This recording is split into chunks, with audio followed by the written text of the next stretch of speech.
Yo, what is going on, Rangers fans? I'm Randy, and we are back for week number 8 of the GBA D League. This week, we're facing off against Zazo, coach of his Detroit Butterfrees. And as you can tell, I am on a new camera. This is actually not a new camera, it's my old camera, but I switched it back because the other one made me look really white. Now, I'm really white today, but it's not as bad as it was last week. It actually looks a bit more natural. I'm going to be playing around with the settings, getting back to this one because I don't like the other one. So if you want a webcam, hit me up. I'll sell it. But anyways, it's a Razer Keo, by the way. It has like that ring light on it. So if anyone wants that, hit me up. But anyways, as you can see, we're on shutdown replay because when we actually battled on July 4th, breaking the fourth wall. And we were almost done with the battle, but during the last 2 turns, man, when it was really close to, like it was literally like anyone's game, and 2 turns, my power went out because there's a storm. So that was annoying as hell. So we had to recreate it. So if I'm not mistaken, there's not too many weird plays we're going to see here. But ultimately, it's going to be a replay, and I'll do my best to explain it and not make it too bad. I know people don't like replays as much because I'm a poor commentator or narrator on replays because I really want to explain everything I thought in my head, but I just can't do it because it just makes it too long. So, but ultimately, real quick, I'm going to go over the standings. I'm going to try to include an image of the standings from the fan doc. But as you can see, Durham is at 1st seed. That's Leo. We have Goldoa at the 2 seed. Zazo at the 3 seed. Danza and his Needle Kings at the 4 seed. I am, of course, sitting at the 5 seed. And then Melon and his Electivires are at the 6 seed. So, as of right now, we're in pretty decent shape after winning a couple of games. We won 3 of our last 4 games, which is pretty nice. And with that, we were back at 4-3 over 500. We definitely need to win, I think, 2 of these last 4 games to have a pretty good chance of making a pretty solid chance of making playoffs. Ultimately, a lock, because I feel like the top 4 seeds are already locked in. So the 5 and 6 are the only seeds, only spots open, and we still have 3 and 4 teams. We have Turbo, who's still in the mix. We got Deebs, his team keeps him in the mix. He's a great player, great team. And then Greg's had a resurgence as of recent. He's won, I believe, 2 straight. So he definitely has a real shot of making the playoffs there. Meanwhile, the bottom 3, TJ and Aaron need some sort of miracle, and then I think OP's already locked on, eliminated already. So ultimately, the last 2 spots are open. So 2 spots, I'll take it, because ultimately we'll be facing either Zazo or probably Goldoa. But if we beat Zazo today, then he'll go down and we'll go up. So we definitely will have a chance to play him again in playoffs. So it's a pretty huge match today. And I definitely don't want to lose this game because I just need to win every game. If you heard a loud snore just then, that was my dog who's sleeping right here. But let's go ahead and jump into the actual battle here. If you want to know my exact team and the spreads, I'll have the paste bin down in the description if you're interested. But just a bit of a kind of a rough explanation of what they are. We have a Stealth Proc, 3 Attack, Life Orb, Mammal Swine, running Ice Shard, Crash, and Earthquake. No knockoff because I wanted to be able to have a way to check that Garchomp in case it got out of control. Have a Sub-Seed Shaman with HP Fire and Seed Flare. Sub-Seed probably didn't make too much sense, but Sub ultimately was good against this Ferrothorn because Ferrothorn can't break it, and I can just fire off Seed Flares for free and then seed up and stuff like Blissey and switch out and have a whole bunch of HP to switch out on with. We have a Taunt, a Will-O-Wisp, Hex, Recover, Jellicent. This pretty much allows me to spam Wisp throughout the team and burn stuff like Mawile, the Garchomp. Hex is also a very spammable move against him. It beats his Slowbro pretty easily. It can actually somewhat... It can deal with Zapdos, but I mean, the Will-O-Wisp is a nice spam against the squad. And we needed another answer to his Garchomp somewhat, in case he got a little bit out of control. I forgot the main reason why we brought Jellicent. I just can't remember the main reason. I have to double check his roster, because I know there's another reason why we brought the Jellicent, and I just can't remember off the top of my head. Also the Heracross. Alright, it's a hard counter to the Heracross. So we brought the Jellicent for that reason. As you can see, he has a Mawile because he actually made a transaction before this week, going into this week. So he has Mega Mawile, and then he actually had a chance to bring Dusclops over his Go-Goat. So a little bit annoying in the prep, but I mean, I found out, and wasn't that hard to prep for. We have Rotom Heat, which is a max defense set, which pretty much does, again, check Zapdos. It's not toxic, but it probably will be toxic. Of course, it beats down to Ferrothorn, beats down to Slowbro. Check hard, pretty much. It doesn't counter Mawile because Mawile has access to rock moves, but I'm faster, and Overheat pretty much guarantee kills most variants with my spread here. Not that I need to kill it anyway. I got some other stuff to beat it up. We had the newly acquired Slurpuff, which is Belly Drum, pretty standard. With Return, now I can hit the Talonflame. And then we have Life Orb, Roost, 3 attacks, Latios, which pretty much beats his entire team here he brought. So it's definitely a mon that can help me win in this game. And as you can tell, I actually didn't even bring Megalop or Celesteela, so that's definitely a bit of a brat that I wasn't really confident in going into this game. But as you see throughout the battle, it ended up being a very, very good reason, a very, very good non-bring because of what ended up happening. So without further ado, let's go ahead and jump to the battle. I ultimately decided leading with the Shaman because Shaman pretty much forces out half of his team, or 4 of his. It forces out Pharaoh, forces out Bro, forces out Blissey, I think, and it forces out the Garchomp somewhat. It could probably force out Zapdos if it doesn't bring Heat Wave, but I mean, or Air Cutter, but I mean, not really. But ultimately, Shaman was a bad lead looking back. But I mean, Shaman was I think was the right lead. I just didn't have a specific lead here in this game because I didn't bring Lop. But anyways, go ahead, jump into the game. I do lead up with my Shaman as he actually leads off with his Mega Mawile, which is terrible because I have no switch into this beast besides Rotom Heat. But I did not want to make the obvious play of going into Rotom Heat and take a Storm Edge or a Rock Slide. So I ultimately go for the sub just to gauge what he's going to do. He ends up going for knockoff. I went for a sub to Scout. And here I decided to just go for a Hidden Power Fire and gauge the spread. Very, very fat spread. I think he's like max HP, I think, if I'm not mistaken. So he goes for knockoff one more time. And here I decided to go into the Rotom Heat, expecting him to go for the Play Rough, because I knew he probably wasn't going to predict at this time, because I was kind of just letting my thing go worn down. So Play Rough does no damage to me because I'm max defense, and I can pretty much fire off an Overheat. I did not want to risk anything. I just went straight for the Overheat. But obviously, Volt Switch with the Garchomp could have probably came in and soaked it up. So Overheat obviously does 25% to the Garchomp, pretty much telling me he's pretty much a max attack variant, max speed variant. So here, I don't have a great switch into this thing. I have to go into Shaman because Shaman's already low. It's a little annoying that Shaman pretty much got beat initially, but I ultimately decided at this point I didn't need it to win the game. I feel like I could probably win with my Slurpuff or my Latios and Mamoswine, so that's what I ultimately went for. So he gets up his rocks, and he reveals the Fire EMZ, so we know he's not Scarf. He's definitely Z Fire Fang or Z Fire Blast, whatever it could be. So Shaman goes down, but at least we know he's not Yachi, he's not Scarf, so that's good information to know.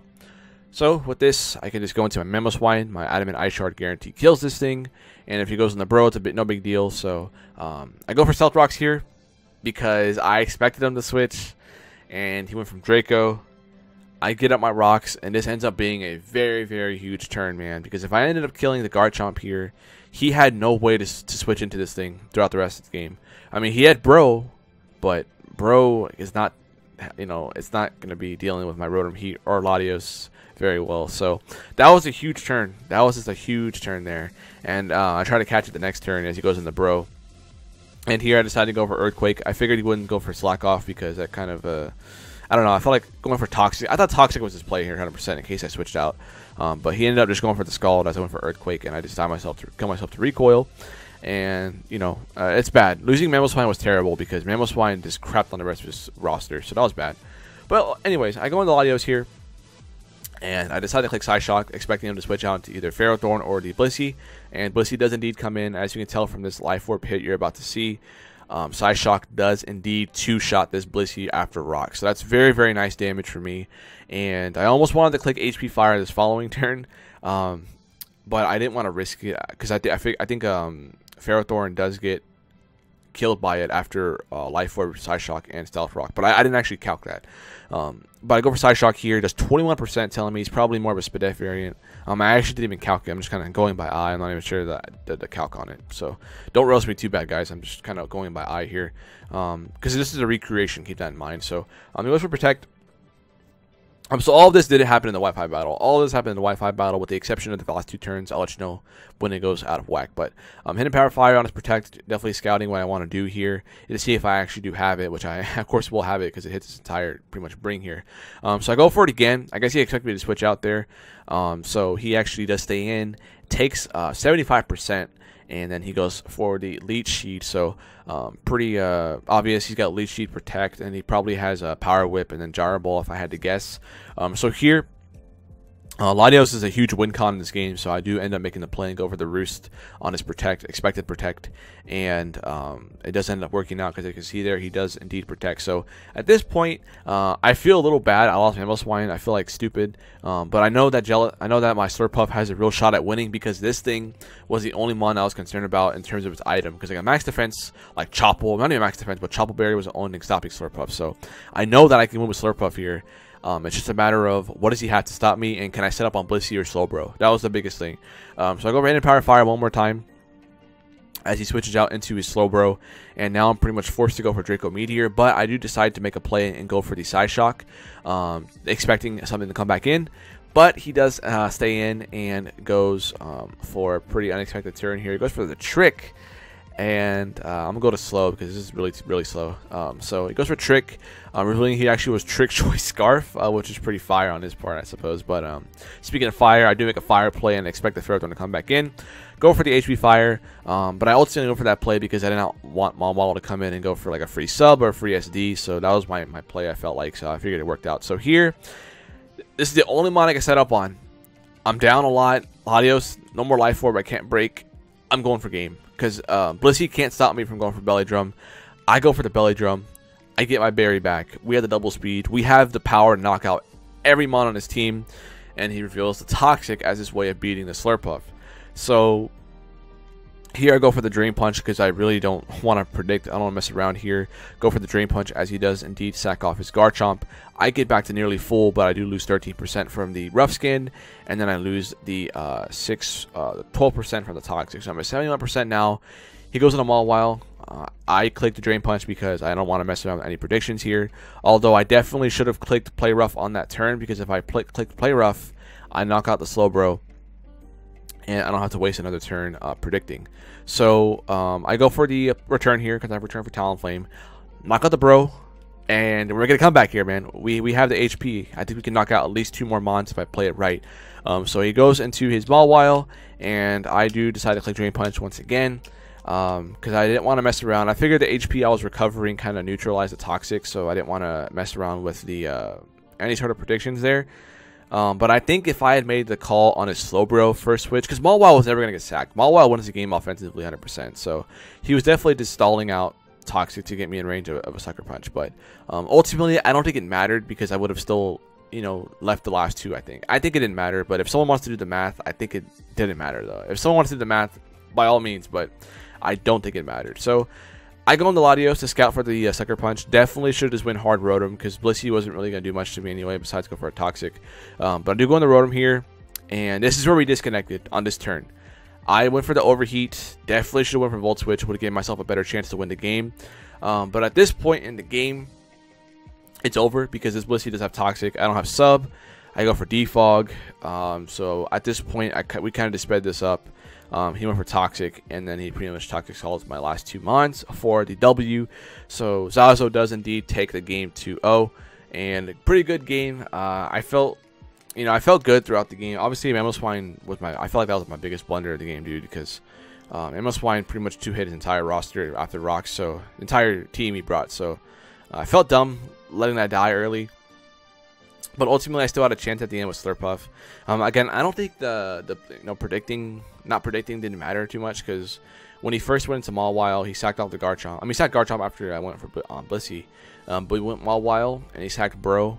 I think if I clicked Play Rough, I maybe would have gotten an extra kill, I think. But I don't think I would have got the kill. I'm not sure. The extra kill. I don't think. But if someone wants to do the math, by all means, give it a try. But I don't think it mattered. I just don't think it mattered. So as you can see here, Zazo is just going to go ahead and Toxic Skull my last few mons. And he does indeed take the game 2-0. So now the Rangers have fallen to 4-4. And it's a bit rough. It's a bit of a rough loss, but we didn't lose too badly. So we're definitely still in the race. At this point, at 4-4, we definitely want to hope for some help. We need to hope that Melon could get beat down. Pretty much everyone around me needs to lose. Everyone below me needs to lose too. So at this point, we're still in decent shape. We have 3 weeks left to go. We have Danza next week. We have Melon the following week, and then we finish the season up with Greg. Danza's having a pretty great season. It's gonna be rough to prep for him because of a certain move he's gonna make. But I already know what it's gonna be. But you guys will find out soon, and it's not gonna be fun. But we have, we have Melon the following week, and like I said before, Melon is the biggest game of the season because the winner of that game probably does move on to the playoffs, and the loser definitely needs a lot of help or they're eliminated. So, yeah, guys, that is pretty much the battle here for week number 8. Bit of a quick one here, but like I said, I think I played pretty fine. Again, I just think if I had sub Slurpuff, dude, I just think it's weird he had Toxic Blissey as his way to check the Puff, if in case I wanted to belly drum on him. But I figured he knew I needed a return or some third move to hit Talon, I suppose. Although sub probably would have been okay because Talon needs to break it first for me to do something back. I don't know, but I figured he can run like a more bulkier Talon Flame or whatever. But ultimately, it was a great game. I think Slurpuff almost brought it back. So, like I said earlier, Steela and Low Pony wouldn't have helped me out much in this matchup at all. Whereas Slurpuff gave me a real shot to win after a horrific start on my end. So, I was hesitant about Slurpuff in prep, but it kept me in this match, and it could have won me the match, I think, if I just hadn't played stupid with Mano Swine. But anyways, guys, that is this week, week 8 of the GBA D League. We are at 4-4 now. Next week we go up against Danza and his LA Nido King. And yeah, I hope you guys enjoyed, and I will catch y'all next week. Go Rangers.